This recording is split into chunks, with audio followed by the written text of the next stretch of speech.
FYI, common error codes in Google Play integrity. Here are some common error codes that can occur with Google Play integrity and what they indicate. Error 910. This means the device is failing safety net checks, often due to the device being rooted/modified in an unsupported way. Error 501 indicates the device ID or account information could not be verified. Can happen on custom ROMs. Error 920 occurs when the installed Android OS cannot pass integrity checks, like when non-Play Store ROMs are installed. Error 903 signifies an issue with verifying device security, like an unlocked bootloader triggering safety net failure.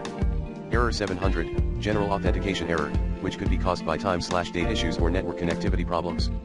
Error 800, failed request error pointing to issues reaching Google servers, often transient network problems. Error 844, error validating Google account credentials. Can be resolved by re-adding account. Error 803, problem detected with device certificate, typically seen with unauthorized operating system modifications. Error 810, error checking Android ID which may indicate issues with custom ROMs or rooting.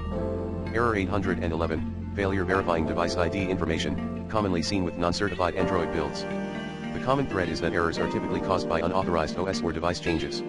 Using official firmware and avoiding rooting is recommended to prevent Play integrity errors.